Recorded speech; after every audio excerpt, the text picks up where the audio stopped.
마태복음 1장 20절에서 23절까지 말씀 저부터 읽겠습니다. 이 일을 생각할 때에 주의 사자가 현몽하여 이르되 다윗의 자손 요셉아 내 아내 마리아 데려오기를 두려워하지 말라. 그에게 잉태된 자는 성령으로 된 것이라. 아들을 낳으리니 이름을 예수라 하라. 이는 그가 자기 백성을 그들의 죄에서 구원할 자이심이라 하니라. 이 모든 일이 된 것은 주께서 선지자로 하신 말씀을 이루려 하심이니 이르시되 함께 보라 처녀가 잉태하여 아들을 낳을 것이요 그의 이름은 임마누엘이라 하리라 하였으니 이를 번역한즉 하나님이 우리와 함께 계시다 함이라. 아멘. 자리에 앉겠습니다. 성탄절은 하나님이 사람이 되신, 그래서 이 땅에 오신 사건을 기념하는 날이죠. 그 예수님이 태어나시는 과정 중에 천사가 요셉에게 나타나서 세 가지 말을 해줬다고 했어요. 그리고 어제 우리가 그 두 가지 말을 어제 나누었습니다. 첫 번째는 뭐였죠? 마리아를 아내로 맞아들이렴. 태중에 있는 아이는 성령으로 말미암아 된 거야. 이게 첫 번째였고, 두 번째는 아들을 낳을 텐데 이름을 예수라고 해라. 그는 자기 백성을 그들의 죄에서 건지실 자이시다. 우리가 어제 여기까지 살펴보았어요. 그랬죠? 근데 천사가 해준 말 한마디가 더 있습니다. 세 번째 말이 있는 거예요.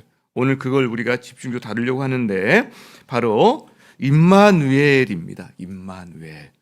그는 임마누엘 하나님이시다라는 말을 해요. 임마누엘이 이미 임은 함께 계시다, 함께 계신, 그 다음에 마누가 우리와 함께, 엘은 하나님이거든요. 그러니까 이거 그대로 하면 우리와 함께 하시는, 우리와 함께 계시는 하나님, 이런 뜻이 되는 거죠. 그러니까 어제는 사람이 되신 하나님에 대해서 우리가 다루었는데 오늘은 더 나아가서 사람이 되셨을 뿐만 아니라 그래서 사람이 되셔서 우리와 함께 하시는 하나님, 이 임마누엘에 대해서 이 천사가 말을 하고 있다는 거예요.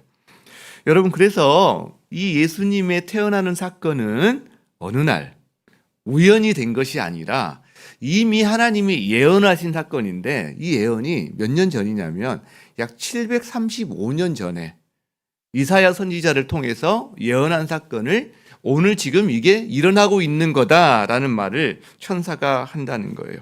그 예언의 핵심에 뭐가 있냐면, 뭐가 있다고요? 임마누엘. 번역하면 뭐라고요?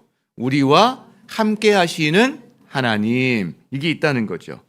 여러분, 이 임마누엘은 묵상할수록 가슴이 뜨거워집니다. 새 힘이 생깁니다. 새 힘이 생겨요. 여러분, 하나님이 사람이 되신 것만 해도 너무나 대단하고 놀라운 사건인데, 근데 그분이 단순히 사람만 된 것이 아니라 우리와 함께 하신대요. 우리와 함께 울고 웃고 우리와 함께 눈을 마주치고 먹고 마시고, 여러분, 그런 분이라는 거죠. 여러분은 어떠세요? 여러분이 임마누엘의 은혜를 여러분이 알고 누리고 느끼고 계신가요? 그렇다면 그분의 신앙은 아마 한 차원으로 더 올라간 신앙일 거다라고 생각해요. 오늘 특별히 이 임마누엘의 은혜를 묵상하면서 누릴 수 있는 은혜들이 있는데, 한 대표적으로 한 두 가지 정도만 우리가 함께 잠깐 나누었으면 좋겠다 생각을 합니다. 자, 임마누엘의 은혜 한번 따라합니다. 첫 번째, 두려움과 낙심을 이기게 한다. 자, 임마누엘은 하나님이 선지자를 통해서 오래전에 예언하신 내용이라고 그랬잖아요. 그러면 그게 이사야 7장 14절에 예언이 기록이 되어 있는데 한번 그걸 볼까요? 어떻게 되어 있냐면, 자, 같이 읽어봅시다. 시작. 그러므로 주께서 친히 징조를 너희에게 주실 것이라. 보라, 처녀가 잉태하여 아들을 낳을 것이요 그의 이름은 임마누엘이라 하리라. 그의 이름은 임마누엘이라 하리라. 우리는 7장 14절만 주로 보는데 사실은 전체를 한번 보면 참 재미있습니다. 그리고 배경을 우리가 더 알게 되는데, 배경이 이런 거예요. 그 약 주전 735년경에 우리 네 개 나라를 제가 이야기할 텐데, 남쪽에 남유대가 있어요. 그리고 그 위에 북이스라엘이 있어요. 그죠? 그 위에 시리아, 지금의 시리아, 아람이라는 나라가 있어요. 그리고 그 위에 아수르 제국이 있어요. 그러니까 우리나라로 보면 남한이 있고 북한이 있고 그다음에 그 다른 나라는 없지만 가상적으로 러시아가 있는데 러시아 중간에 한 나라가 있는 거 이렇게 마찬가지예요. 근데 문제는 뭐냐면 이 아수르가 강성해지는 겁니다. 그래서 그 밑에 있는 아람과 북이스라엘이 위협을 느껴요. 침공의 위협. 그래서 이 두 나라가 연합을 합니다. 반아수르 동맹을 맺어요. 그리고 힘이 부족하니까 두 나라가 합쳐도 안 되니까 유다한테 너희도 우리랑 같이 동맹을 맺자라고 이야기해요. 근데 이것을 아하스 왕이 거절합니다. 왜? 이 아하스 왕은 이 두 나라하고도 안 친하거든요. 그래서 오히려 이 아수르하고 친해서 이 두 나라를 견제하고 싶은, 왜? 제일 멀리 있잖아, 이렇게. 그렇죠? 그래서 이 두 나라가 그래? 그러면 내가 너희를 무너뜨리라 하고 이 아하스 왕을 죽이려고 침공을 해옵니다. 두 나라가 굉장히 강력한 나라인데 사실은. 자, 그 상황에서 이 아하스 왕이 패닉에 빠지는 거예요. 두려움, 낙심에 빠지는 겁니다. 왜? 자기가 이길 방법이 별로 없거든요. 자기 힘으로 그 전쟁을 이길 방법이 없는 거예요. 여러분, 이때 하나님이 이사야 선지자를 보내요. 두 가지를 말씀하게 합니다. 하나는 두려워하지 말아라. 낙심하지 말아라. 왜? 아람이나 이 북이스라엘은 불타다 남은 부직갱이에 불과해. 내가 그들의 말이, 너를 협박하는 말이 이루어지지 않게 할 거니까 두려워하지 마라. 이거 한마디 하고요. 두 번째 말을 합니다. 내 이 약속이 진짜인지 너는 한번 나에게 구하고 사인을 차라리 구해봐라. 이 말. 징조라는 말이 사인이잖아요. 사인을 구해라. 그러니까 하나님이 지켜주겠다는 약속도 하셨고 사인까지 지금 구하라고 하신 거죠. 이 두 가지 말을 했는데 아하스 왕이 거절합니다. 나는 하나님을 시험하지 않을 거예요라는 굉장히 입에 발린 소리를 가지고 거절합니다. 즉 자기는 이미 마음에 생각해둔 게 있어요. 뭘까요? 이 두 나라의 침공을 누구를 통해서 내가 막아보겠다? 아수르에게 내가 모든 보물과 왕궁과 성전에 있는 보물을 보냅니다. 아수르에게 부탁을 하는 거예요. 이 두 나라를 좀 뒤에서 침공해 주세요. 그럼 얘들이 여기 자기를 침공하지 못할 거 아니에요. 이미 그걸 마음에 두고 있기 때문에 거절합니다. 나는 하나님께 시험하지 않겠습니다. 하나님께 징조를 구하지 않겠습니다. 이렇게 말하는 거예요. 그때 하나님이 이사야 선지자를 통해 주신 말씀이 바로 이거예요. 내가 친히 징조를 줄 텐데, 사인을 줄 텐데, 하나님이 허락하신 해법은 뭐냐면 한 아기였어요. 한 아기. 그리고 임마누엘이었어요. 여러분, 우리가 이걸 통해 알게 되는 게 있어요. 아하스 왕이 낙심에 빠지고 두려움에 빠지게 되는 상황은 이해할 만합니다. 여러분, 전쟁이 자기보다 더 강력한 나라 두 나라가 자기를 치러 온다고 생각을 해보세요. 이해가 됩니다. 그죠? 근데 그 두려움과 낙심이 우리 삶에도 있는데 그 두려움과 낙심을 이기는 방법이 뭐냐는 거예요. 하나님은 하나님의 약속을 의지해라. 그 약속이 안 믿어지거든 사인까지 구해라 라고 지금 말씀하시는 거예요.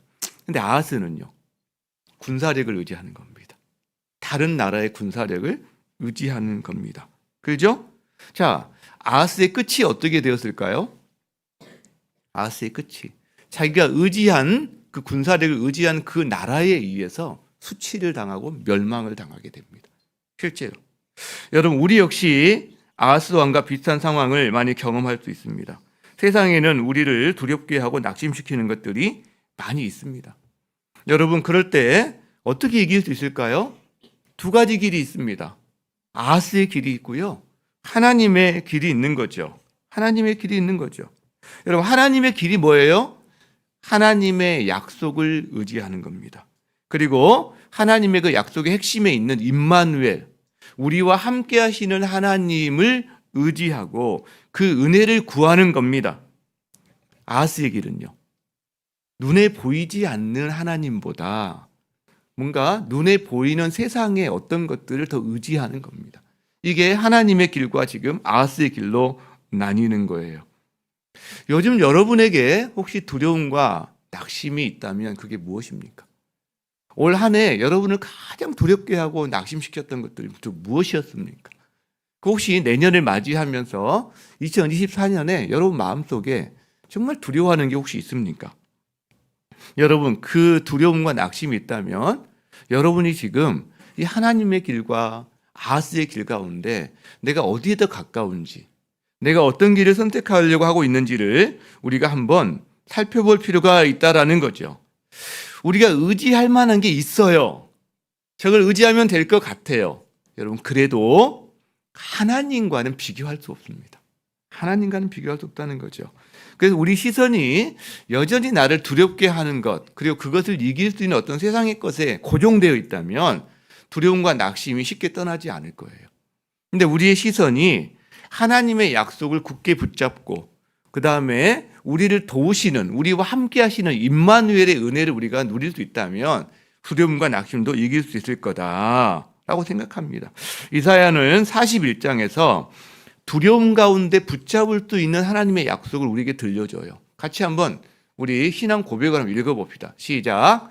두려워하지 말라. 내가 너와 함께함이라. 놀라지 말라. 나는 내 하나님이 됨이라.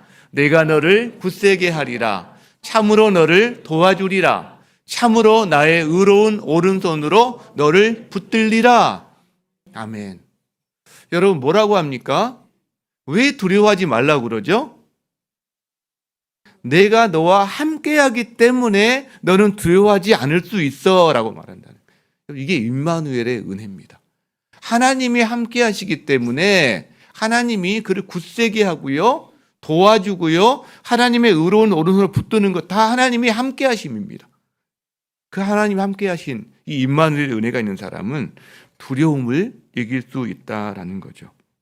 여러분 이거 하나뿐만이 아니라 성경에 많이 있지만 한두 개만 더 간단하게 나눈다면 다윗이 가드에서 블레셋 사람에게 붙잡혀 있을 때 다윗이 나중에 그 상황을 시로 적어낸 시가 바로 시편 56편입니다. 그때 다윗이 이런 고백을 합니다. 내가 하나님을 의지하였은즉 두려워하지 아니하리니. 여러분 하나님을 의지하면 두려움을 이길 수 있는 거예요. 혈육을 가진 사람이 내게 어찌하리까. 혈육을 가진 사람. 지금 적진 한복판에서 가드 왕에게 거의 볼모처럼 붙잡히는 상황에서도 이 고백을 합니다. 그 다윗은 노년에 자기 인생 전체를 돌아보면서 자기 인생 가운데 있었던 임마누엘의 노래, 이 은혜를 노래하는 게 시편 23편인데 시편 23편 4절에 이 말씀이 나오죠. 같이 읽습니다. 시작. 내가 사망의 음침한 골짜기로 다닐지라도 해를 두려워하지 않을 것은 주께서 나와 함께 하심이라. 사망의 골짜기를 다녀도요, 두려움을 이길 수 있는 사람이 있어요. 두려움. 어떤 사람? 주께서 나와 함께 하신다는 것을 여러분 붙들고 믿는 사람은 이길 수 있다라는 거죠. 여러분 기억하십시오. 임마누엘의 은혜가 두려움과 낙심을 이기게 합니다. 이 하나님의 약속을 의지하는 성탄절 되시기를 축복합니다. 자, 그렇다면 하나 더 우리가 나눴으면 좋겠는데요.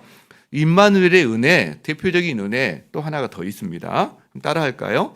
연약한 자들의 친구가 되어 주신다. 여러분 우리는 각자 하나님에 대한 이미지가 있어요. 여러분은 하나님 하면 무엇이 떠오르시나요? 의외로 많은 분들이 엄하신 분, 두려우신 분, 이런 하나님에 대한 이미지를 여전히 갖고 계신 분들이 의외로 많습니다. 그래서 하나님은 무조건적으로 사랑을 베푸시는 분입니다 라고 하면 나는 믿어지지가 않아요. 아마 제가 한 무조건적인 사랑을 받아본 적이 없어서 그런지 모르겠어요. 저는 하나님 하면 오히려 제가 뭔가 잘못하면 이렇게 지켜보고 계시다가 잘못하는 순간 정말 눈을 부릅뜨고 보시다가 벌을 내리실 것만 같은 그런 하나님인 것 같아요. 여러분 이런 고백을 하시는 분들이 의외로 많아요. 실제로. 여러분 그 생각이 이상한 생각이 아닙니다. 사실 어떻게 보면 당연한 생각입니다. 일반적으로 사람들은 신에 대해서 어떻게 생각하냐면 멀리 있고 높이 있고 그리고 두려운 존재라는 어떤 그런 정서가 일반적으로 있습니다. 신에 대해서. 왜 그런가 저는 잘 모르겠지만 이런 추측을 해보는데, 우리가 하나님을 배반하고 떠났기 때문에 기본적으로 우리 영적인 존재로서 하나님과 멀리 떨어져 있다는 걸 우리가 이미 영적으로 알고 있기 때문에 그런 게 아닌가, 이런 생각을 해보는데, 여러분 그래서 그런지 세상에 있는 일반 종교는요 다 이 두려움을 기본으로 깝니다. 그들이 섬기는 신에 대해서 두려움을 기본으로 깔고요, 두려움을 이용해서 그 사람들의 섬김을 여러분 도출해냅니다. 이게 기본 구조예요. 기본적으로. 여러분 구약 시대만 해도요, 구약 시대의 사람들이 인식하는 하나님의 이미지는 우리처럼 이렇게 지금과 좀 달랐어요. 그때만 해도 주로 어떤 이미지가 많았을까요? 우리 얼마 전에 욥기서 저희가 한번 묵상했잖아요. 욥기서에 보면 욥과 그다음에 뭡니까? 이렇게 변론, 그 논쟁을 하는 세 친구가 있고, 그다음에 또 마지막에 한 그 연하자, 나이 어린 사람 엘리후라는 사람이 나타나서 논쟁을 벌이는 장면이 나오는데, 이 엘리후의 논점 가운데 중요한 논점이 있는데 그게 뭐냐면 이런 거예요. 하나님은 위대하신 분이에요. 근데 그래서 우리가 가까이 할 수 없는 분이에요. 알 수 없는 분이에요. 우리는 끽소리도 하면 안 되는 거예요. 하나님은 멀리 계신 분인 거예요. 위대하시고 높으시고 전능하신 분이에요. 맞아, 일부 이것까지는. 근데 그래서 우리는 하나님을 가까이 할 수 없고 그분을 알 수 없고 그분에게 끽소리라도 하면 안 되는 분이다라는 이 인식이 엘리후가 말하는 논점 중에 하나거든요. 여러분 이것이 구약시대 사람들의 보편적인 정석 가운데 하나였다라는 걸 우리가 이 사람의 말을 통해서 알게 되는 거예요. 게다가 하나님께서 구약시대에 이 땅에 오신 적이 있어요. 시내산에 강림하신 적이 있어요. 여러분 근데 어떻게 강림하시죠? 그때? 불과 연기 속에서 빽빽한 구름 가운데서 경고도 하세요. 일정한 경계를 정해놓고 이 경계를 넘어오지 말아라. 이 경계를 넘어오는 사람은 사람이든 소든 양이든 누구든 죽임을 면치 못한다. 여러분 그러니까 어떤 이미지겠어요? 두렵죠. 거룩하신 분이시지만 가까이 하면 죽임을 당할 수 있는, 여러분 이런 이미지가 일반적인 이미지라는 거예요. 실제로 여러분 근데 그런 이미지를 가진 사람의 신앙생활은 어떨까요? 막 즐겁고 기쁠까요? 신날까요? 막 자유롭고 풍성할까요? 대답 좀 해보세요. 대답 좀. 아까 여기서 막 뭔가 이렇게 주고받아야 되는데 잘 안 되니까 답답해하는 그런 모습을 많이 봤는데, 아마 유치부 아이들은 아마 이게 잘 될 거예요. 더 훨씬 잘 될 거예요. 여러분 유치부 뭐 교사, 유치부, 초등부, 소년부 교사들 이렇게 많이 가셨는데 거기도 가지만 중고등도 좀 예뻐해 주세요. 중고등부도 좀 예뻐해 주셔야 합니다. 갑자기 엉뚱한 소리 했습니다. 자, 그런 분들은 늘 조마조마할 거예요. 신앙생활하는 게 좀 불안불안하지 않을까요? 불안불안? 뭔가 신앙생활이 기쁨과 자유보다는 조금은 좀 두렵고 약간은 조마조마한 이런 삶이 될 가능성이 높다라는 거죠. 자, 그런데 여러분 우리에게는요 지금까지 말했던 이런 하나님의 이미지와는 전혀 다른 이미지가 우리에게 있어요. 여러분 그게 바로 임마누엘의 하나님 때문에 그래요. 자, 무슨 말이에요? 임마누엘은 우리와 함께 하시는 하나님이죠. 그러니까 너무 위대해서 가까이 하기에 너무 먼 것처럼 보이는 그 하나님이 가까이 오셨다는 거예요. 너무 거룩해서 가까이 가면 죽을 것 같은 그 하나님이 우리 곁으로 오셨다는 거예요. 그리고 우리와 교제하기를 원하신다는 거예요. 영이시기 때문에 만져볼 수 없고 대화할 수 없고 이런 분이신데, 그 하나님이 우리와 함께 하셔서 우리가 볼 수 있고 우리가 느낄 수 있고 우리가 대화할 수 있고 우리가 만질 수 있는 분으로 오셨다는 거예요. 그분이 누구죠? 예수님이에요. 그분이 예수님이에요. 여러분 그래서 예수님이 우리에게 오심으로 말미암아 우리는 볼 수 없고 느낄 수 없고 가까이 할 수 없는 하나님을 볼 수 있고 만질 수 있고 느낄 수 있고 대화할 수 있고 사귈 수 있는 그 하나님을 직접 보게 되는 거예요. 예수님 때문에. 실제로 그러니까 예수님이 그런 말씀하시는 거죠. 나를 본 자는 아버지를 보았다. 그렇게 말씀하시는 거예요. 우리는 아버지를 볼 수가 없었어요. 근데 예수님을 통해서 이제 아버지를 보게 된 거죠. 바로 이 임마누엘, 예수님의 임마누엘 때문에 그렇게 된 거라는 거죠. 여러분, 그래서 예수님이 바로 이 임마누엘 하나님이세요. 우리는 이제 이 하나님을 하나님과 보고 대화하고 느끼고 마음도 나눌 수 있는 사람이 된 거예요. 마음도. 예수님을 통해서. 자, 이거를 우리가 하나만 좀 예를 들어 설명을 해봅시다. 제가 이 우리와 함께 하시는 하나님을 생각할 때 떠오르는 사람이 하나 있었어요. 이걸 어떻게 좀 설명을 우리 성도들과 나눌 수 있을까?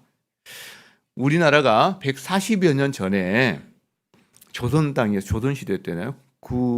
조선 말기에 어둠과 절망이 가득하던 그 시기에 이 땅에 직접 찾아와서 이 민족이 겪는 그 외세의 탄압과 내부적인 탐과 놀이의 부정부패와 모든 질병과 그때 결핵으로 죽어가는 사람이 전 인구의 5분의 1 정도가 결핵으로 죽어가던 시절이었다고 하거든요. 자, 그 시대에 이 민족이 겪는 고통을 위로하고 함께 고난에 동참하면서 이 땅에서 살아갔던 사람들이 있어요. 선교사들이죠. 그중에 대표적인 사람이 셔우드 홀 일가가 있거든요. 자, 한번 생각해 봅시다. 미국인 중에 저 멀리 떨어진 조선에 대한 이야기를 듣고 나 그들과 함께하고 싶다. 이 마음을 가진 사람도 있을 거예요. 이 방법도 다양할 거예요. 어떤 사람들은 함께하는 방식을 내가 그들을 위해서 기도할게. 여러분, 이것도 함께하는 방식이죠. 그리고 나는 이들을 위해서 그러면 내가 좀 일정한 금액을 내가 재정적으로 이들을 후원할게. 이것도 함께하는 방식인데, 근데 어떤 사람들은요 직접 와요.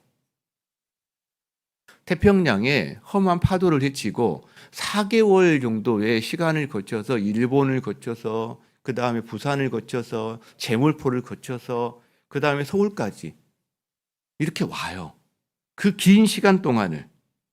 여러분, 그 사람들 중에 대표적인 사람이 셔우드 홀의 어머니 로제타 셔우드예요.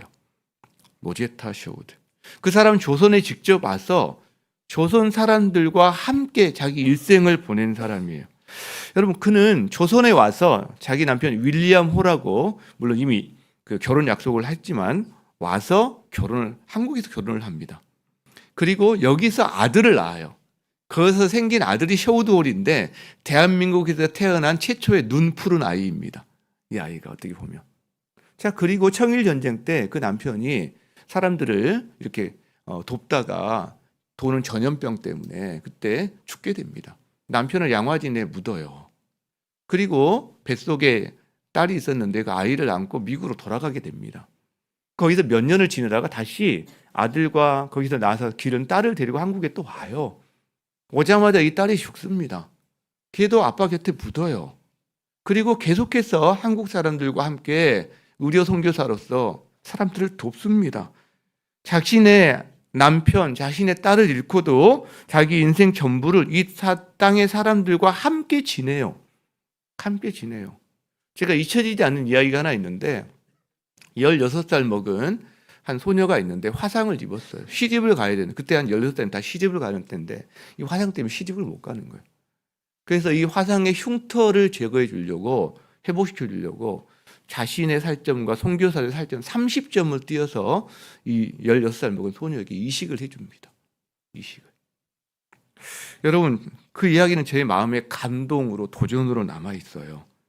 그러니까 연약한 자들의 진정한 친구가 되어준 거죠. 여러분, 예수님의 임마누엘이 이와 비슷하지 않나요? 예수님의 임마누엘이. 그 로제타 셔우드는 4개월의 항해를 거쳐서 태평양을 건너 한국으로 왔는데 그 당시 태평양 건너는 게 쉽습니까? 사실은 아니잖아요. 예수님은요, 시간과 공간을 뛰어넘어서, 차원을 뛰어넘어서 우리에게 오셨죠. 여러분, 예수님은 위협적이어서 다가갈 수 없는 그런 분으로 오시지 않았어요. 아이들이 달려가서 그에게 안겼습니다. 당시에 다 아이들 저리 가 놀아라 쫓아내던 시절인데. 그리고요, 예수님은요, 다 부정하다고 멀리하던 한센병자에 가서 손을 잡아주신 분이세요. 혈루병으로 앓던 여인이 예수님 옷을 만질 수 있게 하신 분이세요. 자기 친구의 죽음 앞에서 눈물을 흘리셨던 분이세요. 우물가 여인, 절망스러운 여인을 직접 뜨거운 떼약볕 아래 찾아가셨던 분이세요. 여러분, 그는 고통받는 사람, 가난한 사람, 힘없는 사람, 연약한 사람들의 친구가 되어주셨어요. 이게 바로 임마누엘 하신 예수님의 모습입니다. 우리와 함께 하시는 하나님. 내가 마음만 함께 할게, 그 정도가 아닌 거죠. 그는 지금도 초청하세요. 수고하고 무거운 짐진 자들아, 다 내게로 와라. 내가 너희를 쉬게 하리라. 여러분, 그래서 우리도 이 초청 때문에 안식을 얻었고, 그래서 우리도 다른 사람을 예수님께 초청하는 거 아닙니까? 그는 지금도 울어주세요. 여러분이 울 때 곁에서 예수님도 울어주고 계세요. 그는 지금도 힘을 주세요. 여러분이 낙심하고 좌절하고 바닥에 웅크리고 앉아있을 때, 일어설 힘이 없을 때 그는 지금도 손을 잡아주세요. 왜? 임마누엘 하신 주님이기 때문에 가능한 거죠. 이전에는 상상할 수 없었던 일이었어요. 신이 우리에게 그렇게 한다고? 상상할 수 없었어요. 그런데 지금은 현실이 되었어요. 누구 때문에? 임마누엘 예수님 때문에. 상상할 수 없던 일이 현실이 된 거죠. 여러분, 그래서 임마누엘의 이 은혜를 생각할 때 마음이 뜨거워지는 거죠. 그렇죠? 기쁨과 감사가 솟아나는 거죠. 감동이 되고 힘이 나는 거죠. 여러분, 성탄절에 이 임마누엘의 은혜를 누리시는 여러분 되시기를 주의 이름으로 축복합니다. 말씀을 마무리하고자 합니다. 제가 얼마 전에 이 마음을 울리는 찬양 하나를 이렇게 알게 되고 어제도 몇 번 이렇게 듣게 됐는데, 그게 뭐냐면 이런 가사가 있어요. 아마 이 가사 제목을 임마누엘로 정해도 되지 않을까 저는 이렇게 생각을 하는데, 제가 가사를 한번 불러드릴게요.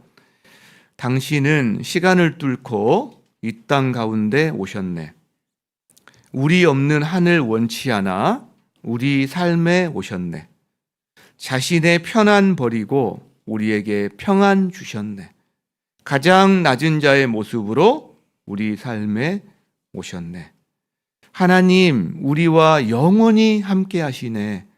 꿈 없는 우리에게 그 나라 보여주시네. 연약한 자들의 친구가 되어주시고, 연약한 자들의 친구가 되어주시고, 힘없는 우리의 인생을 위로하시네. 힘없는 우리 인생을 위로하시네. 여러분, 우리 이 찬양 한번 우리 찬양팀이나 인도를 따라서 우리 한 번만 한번 불러봤으면 좋겠어요. 조용히, 모르시는 분은 그냥 들으셔도 되고요. 아시는 분은 좀 조용히 흥얼흥얼 우리가 한번 가사를 묵상하면서, 가사도 띄워줄 수 있으면 띄워주기 바랍니다. 함께 한번 찬양하겠습니다.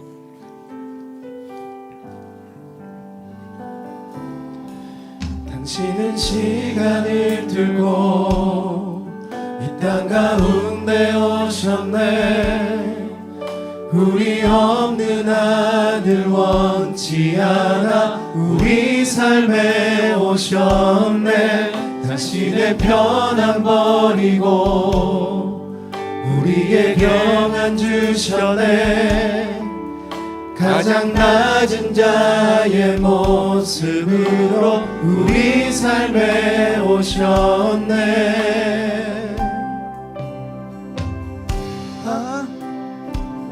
하나님, 우리와 영원히 함께 하시네. 꿈 없는 우리에게 그 나라 보여주시네.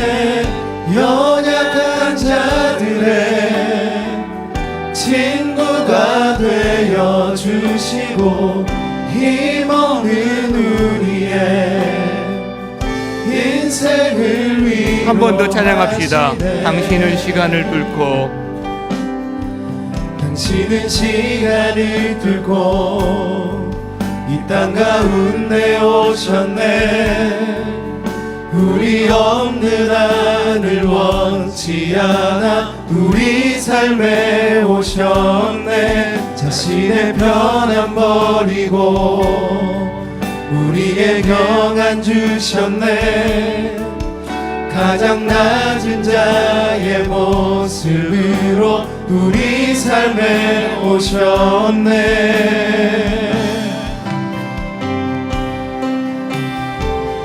하나님 우리와 영원히 함께 하시네. 꿈없는 우리에게 그 나라 보여주시네. 연약한 자들의 친구가 되어 주시고 힘없는 우리의 인생을 위로하시네. 하나님 우리와 영원히 함께 하시네. 꿈없는 우리에게 그 나라 보여주시네. 연약한 자들의 친구가 되어 주시고 힘없는 우리의 인생을 위로하시네. 하나님이 사람이 되셔서 이 땅에 오신 성탄절입니다. 그분이 단순히 사람이 되신 것만이 아니라 우리와 함께 하시는 임마누엘의 하나님으로 이 땅에 오셨습니다. 여러분, 그래서 이 성탄이 우리에게 기쁨이고 감사고 찬양입니다. 여러분, 이 임마누엘의 은혜가 충만하기를 축복합니다. 그래서 모든 두려움과 낙심을 이기는 이 임마누엘의 은혜, 연약한 우리의 친구가 되어주시는 이 임마누엘의 은혜가 여러분 삶 가운데, 여러분 가정 가운데, 그 여러분이 행하는 크리스마스의 기적을 통해서 만나는 사람 가운데 가득하기를 주의 이름으로 축복합니다. 제가 기도합니다. 사랑하는 주님, 환영합니다. 찬양합니다. 기뻐합니다. 하나님이 사람이 되셨습니다. 하나님이 우리와 함께 하시기 위해서 이 땅에 오셨습니다. 특별히 연약한 자들의, 가난한 자들의, 힘없고 아버지 약자인 자들의 친구가 되어 주셨습니다. 그 주님을 찬양하며 하나님 모든 두려움과 낙심을 이기게 하시는 이 임마누엘의 은혜, 그리고 하나님 연약함과 이 모든 아픔을 우리와 함께 하시는 그 은혜, 아버지 누리는 우리 성도님들 되게 하여 주옵소서. 예수님의 이름으로 기도드립니다. 아멘.